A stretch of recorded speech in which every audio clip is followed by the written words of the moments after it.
بسم اللہ الرحمن الرحیم۔ میں ہوں نصیر ستی پی پی ایم نیوز سے۔ تو آج بات کروں گا تحریک عدم اعتماد جو وزیر اعظم عمران خان کے خلاف ایوان میں آ چکی۔ یہ تحریک عدم اعتماد کامیاب ہوگی یا ناکام، اس کے بارے میں حکومت اور اپوزیشن کے متضاد جو دعوے ہیں وہ سامنے آ رہے ہیں۔ لیکن کیا تحریک عدم اعتماد کامیاب ہوگی تو اس کا بینیفیشری کون ہوگا؟ اور یہ تحریک عدم اعتماد اگر ناکام ہوئی تو اس کا بینیفیشری کون ہوگا؟ تو ایک ٹھوکویں بات کہہ دوں کہ دونوں صورتوں میں تحریک عدم اعتماد کامیاب ہوتی ہے یا ناکام، بینیفیشری عمران خان ہی ہوں گے۔ اپوزیشن نے یہ حماقت خود کی یا وہ ٹریپ ہوگی۔ اب اس حماقت پہ وقت بتائے گا کہ انہیں تھوکے لگا کر رونا پڑے گا۔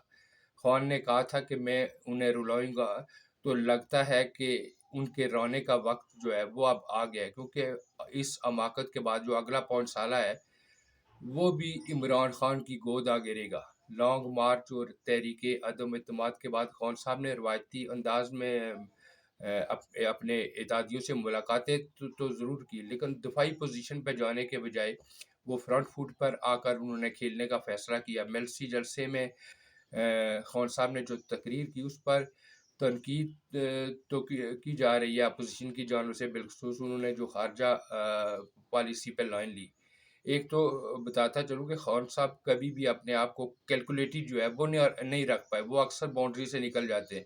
دوسرا، خان صاحب جن سے مخاطب تھے وہ بھی تو اپنے آپ کو حدود و قیود میں رکھنے کے قائل نہیں، باؤنڈری سے نکل کر کھیلنے کی شوقین عوام سے خان صاحب نے ملسی جلسے میں جو لائن لی ہے اس نے اسے ایک پاپولر جو لیڈر ہے وہ بنا دیا ہے۔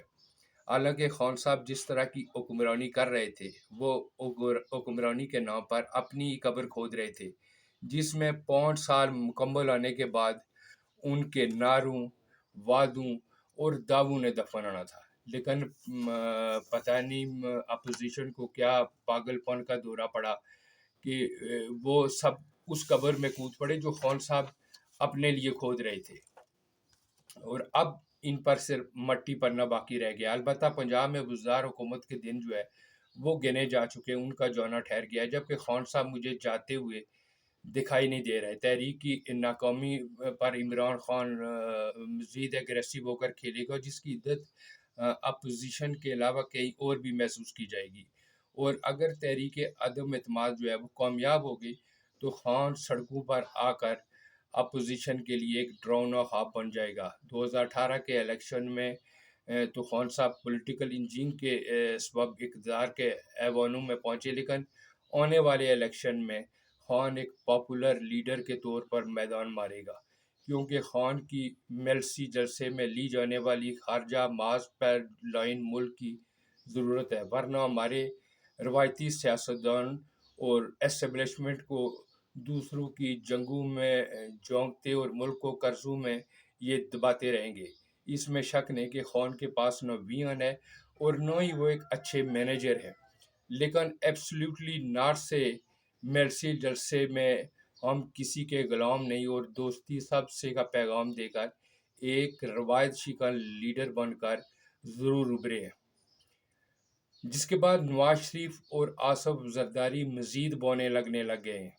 اب ان بانوں اور بعض میڈیا چینل کی جانب سے خارجہ ماز پہ لی جانے والی جو لائن ہے خان صاحب کی، اس پہ تنقید جو ہے وہ سمجھ سے بالاتر ہے۔ آخر یہ ہماری آنے والی نسلوں کو بھی دوسروں کی جنگیں لڑنے، لاشیں اٹھانے اور قرضوں میں ملک کو دبانے پہ کیوں بزید ہے؟ اس میں شک نہیں کہ ہمیں امریکہ اور یورپ کے ساتھ دوستی، ان کے ساتھ تعلقات کو مزید سٹرینتھن کرنا ہوگا، لیکن ان کی جنگوں میں کودنے سے اپنے آپ کو باز رکھنا ہوگا، کیونکہ یہ کر کے بھی دیکھ لیا۔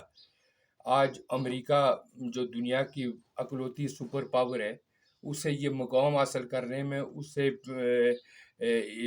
اکلوتی سپر پاور بننے میں ان کا ویژن اور سرمایہ تو ضرور استعمال ہوا، لیکن کندھے ہمارے تھے، جس کے سبب لاشیں ہم نے اٹھائی، معیشت کا بیڑا ہمارا غرق ہوا، قرضوں میں ہم دسے اور امریکہ USSR کا دڑان تختہ کر کے چلتا بنا، اور پھر ہمیں ٹیشو پیپر کی طرح استعمال کرنے کے بعد پھینک دیا گیا، جس کے سبب وہ ملک جو ایک وقت